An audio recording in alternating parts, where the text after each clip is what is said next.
Your Eminence, Cardinal John Ribat, Archbishop of Port Moresby, Your Eminences, Your Excellencies, the Bishops of Oceania, Honorable Prime Minister Peter O'Neill, esteemed public representative and officials, dear Catholic professionals, friends, ladies and gentlemen.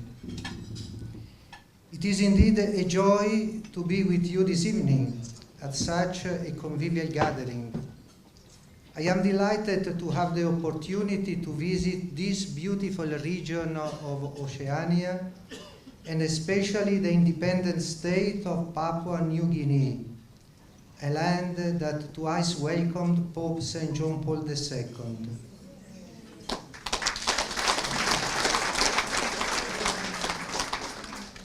During his visit of 1995, he beatified a son of this land, Peter Thoroth, catechist and martyr.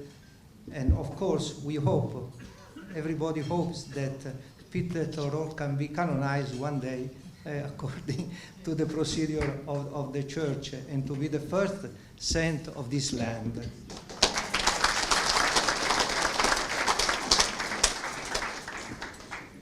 Papua New Guinea is also dear to the heart of the Holy Father, Pope Francis. I bring his paternal affection and love to the people of this nation.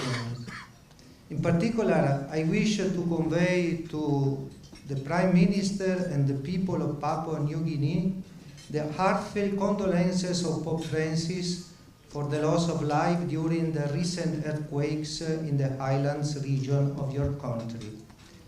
The Holy Father assures you of his prayers and his closeness with the people of Papua New Guinea during this difficult time of natural disaster. I also join Pope Francis in extending my prayers and thoughts to the victims and to their family members. At the same time, I would like to wish every success to the upcoming Asia-Pacific Economic Cooperation Summit, which will be held in Port Moresby in November of this year. I also would like to thank the Catholic professionals who organized this beautiful evening and encourage them in their efforts to apply the Church's social teaching to their lives and practices.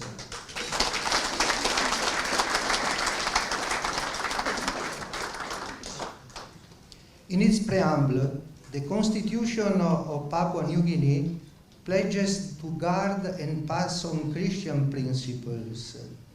Indeed, it speaks of a nation as being under the guiding hand of God. It is an eloquent reminder to all of us that Christian principles can inform and guide policies and legislative proposals.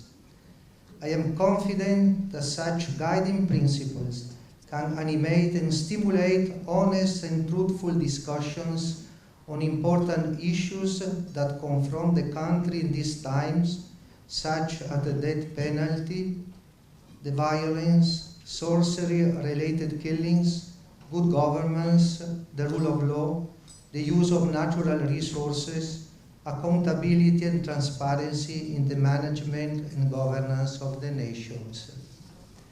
I am glad to note that the Catholic Church, present in Papua New Guinea for more than a century and a half, has already put an accent on the promotion of the dignity of the human person.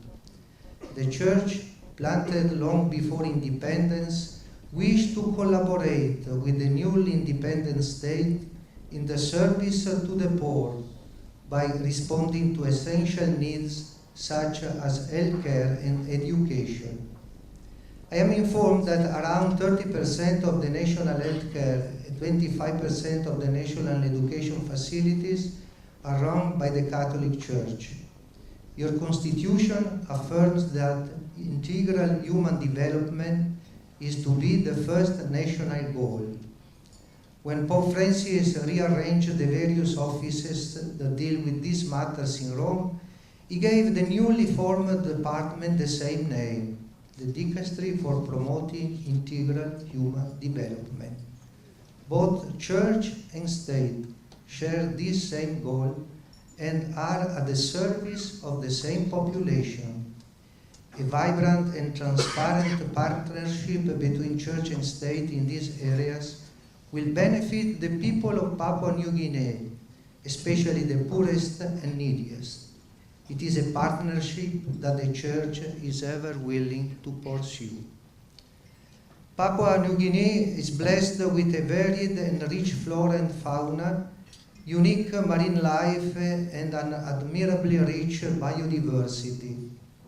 The Constitution's fourth national goal requires the conservation and wise use of your natural resources.